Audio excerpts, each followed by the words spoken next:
Hi everyone, welcome to my session at GlobalCon. I'm going to talk to you about replacing emails with Microsoft Teams adaptive cards. It's going to be a turbo session, so in about 10 to 15 minutes I'm going to show you how to achieve this goal in where we can email as less as possible and use Microsoft Teams as much as possible. Let me start with a short intro about myself. My name is Django Lohn. I work with Microsoft 365 for a long time now. I've been focusing on the Power Platform since ever it came out. That's why I'm calling myself like a citizen developer, because I don't know much about development at all, but I'm creating Power Apps and Power Automate flows since the beginning. And when customers see me at work, they think I'm a developer, but we both know that I hardly code anything at all. Please connect with me whenever you want. See my LinkedIn, see my Twitter, see my blog. Please reach out whenever you want. We'll be in touch with questions that you may have.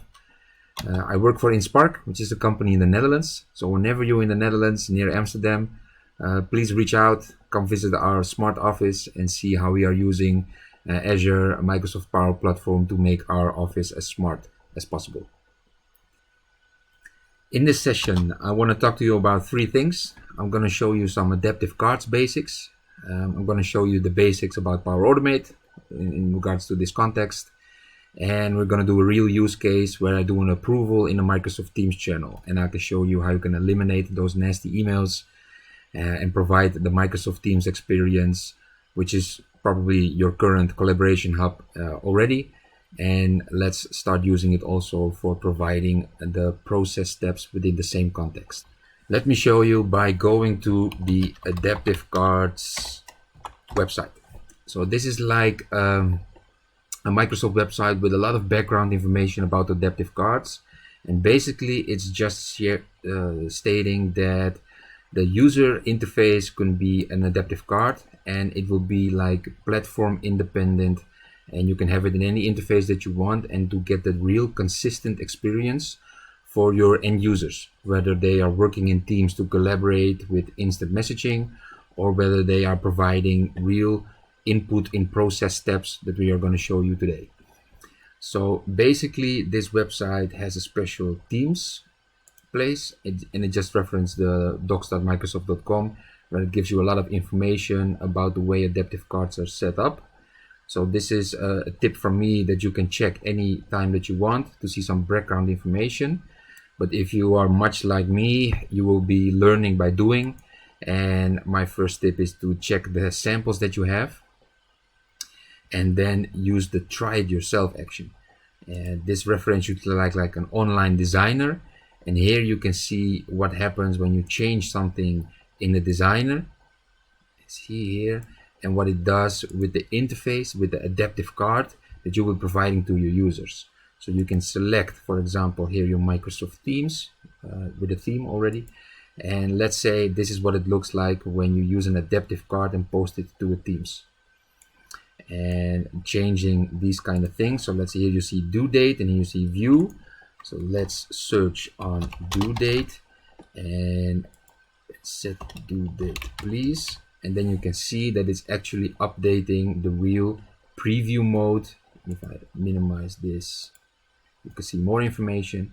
And then you see the setup of how an adaptive card looks like, which components it has. And when you go back to the payload editor, which we'll be calling it right now, you see the JSON definition. So don't be scared, because I'm also not a developer. But when you're working with Power Automate and adaptive cards, the JSON language will be something you will be getting used to. And then you see all these properties that you can adjust. And in the real life example, in a few minutes, we're going to show you how you can change this from a Power Automate point of view. So that's the basic on adaptive cards on itself. So now we're going to focus on the Power Automate part and then on the Teams part.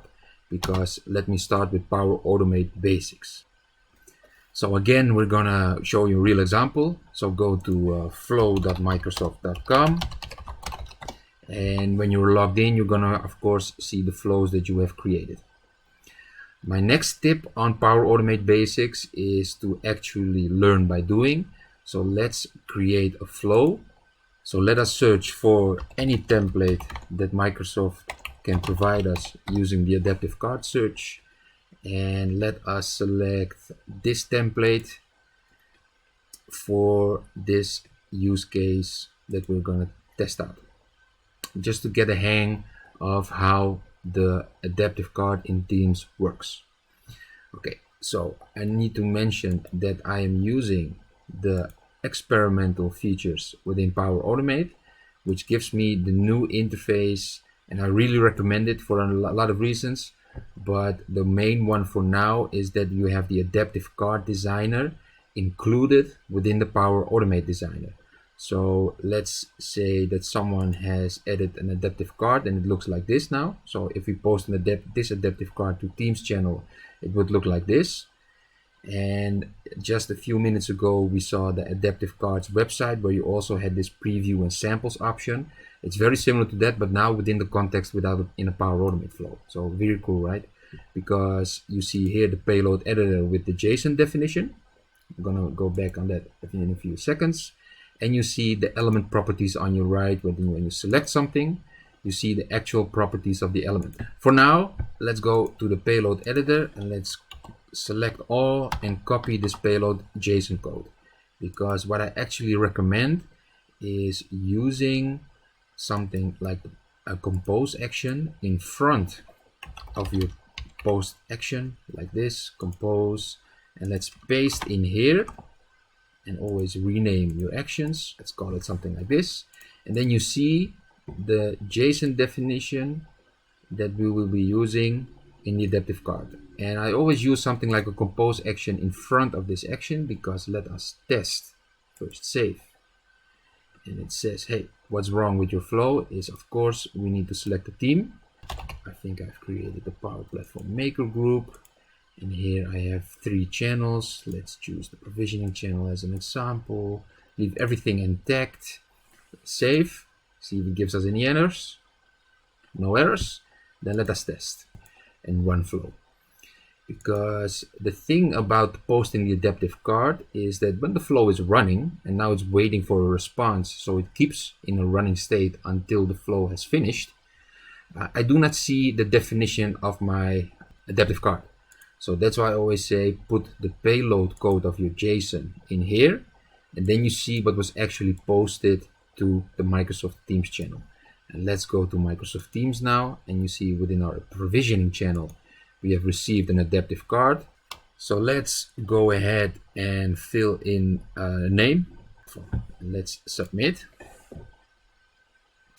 And now, as you can see, that it already the flow did the second action where it posted the information from my adaptive card as a new message within the Teams channel. And I can go back to the flow and see that now it has completed the flow successfully. And as you can see, it gives me data about the person that responded to the adaptive card in Teams, and I can use this dynamic content in next steps, just like the template already did, by providing a message in the Teams channel with all this information from the input and output of the adaptive card. So that's why I always use something like a compose action in front, so I can see it while it's running. Okay, so now let's go back and edit this flow again, because I want to show you how we can use dynamic content from the previous steps. So let's go to the adaptive card and edit it, and then you can see that here it's using dynamic content from the username that triggered the flow. So what I do is I select this dynamic content, I copy it, and then I paste it somewhere like this, or somewhere like in Notepad++ or Visual Studio to see the actual code. And then you see that this code will provide us with the username that triggered the flow. And within the experimental interface of Power Automate, you see it now like this. And let's say if I want to see a username, I can select it. Very cool, right? And here you have the expressions, and here you have the dynamic content. I think it's a big improvement compared to the old version where you had those tabs showing next to each other. So the way you can use this dynamic content within an adaptive card within the new interface is you can copy this code again, go to your adaptive card designer, and let's say I want to change this information, lead notification, and I want to show you, let's include the person who started the flow. I can just copy paste the code that I got from the dynamic content, save the card. Let us edit the adaptive card again and copy this JSON. If I select all and copy, it's the same as copying the card JSON. And let us paste the new definition here in again, and then you can see that on the top it's now including the dynamic content here. So I can do it from the adaptive card back to this output for troubleshooting, but I can also do it the other way around. So let's say I've created an adaptive card and I'm going to use dynamic content, and I'm going to show you also the date, for example, here, that I can create a JSON definition from here, and let's say I want to include the date. Boom. Now I can also select this one, select all, copy, and then I use my adaptive card, go to the payload editor, and I paste something like this. And then I can see that for now, here in my code, it has the key button date, which is the date, and the username from the person that provided this. Let us save the card and see what the preview looks like. And when I select the component here, the preview is truncated. So let us go to the properties and see in our data here that now it has the username and it has the date. Then save card again, go back, and let us test again and see what happens. Done. Running. Let's look at how the JSON definition looks with the dynamic content. So from Django Lohn on this date, and as you can see, I cannot render this post action while the flow is running. So let us check with the flow what it looked like. And then you see here lead notification from Django Lohn, but the text is too big, so it's not showing everything, but you can see that it is different than what it was a few minutes ago. Okay, so what we're going to do now is going to use this knowledge in a real use case. So let's say I have an approval that I used to do with an email. I send an email, got an email back, and someone had to put in this administration. We're going to use it in Flow. So the example that I'm going to show you is, again, within Microsoft Teams. We have the concept that people can ask for Microsoft Teams. So let me open up a Power App session. So this is a Power App that we built for requesting Microsoft Teams team. So let's say that there's a limited amount of people that can request teams within your organization. You have stopped the default Teams request and you have provided a Power App like this. So people can go through a wizard, and within that wizard they can request a Microsoft Teams team, and when they are requesting it, you are requesting where it is for. So let's say this is for a team, and it's a team in Amsterdam, and it is for adaptive cards in Teams. It requires an owner, just like the default Teams team interface requires an owner. So after I save this, a Power Automate flow will be triggered.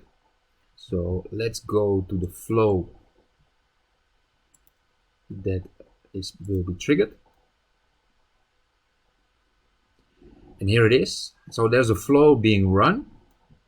And if we go to Teams, you see that this is the adaptive card that is in that flow. And this flow does a lot of information from the request, puts it in an adaptive card, and everyone within this Teams team will be able to approve or reject, chat immediately with the person that requested it, or send them an email.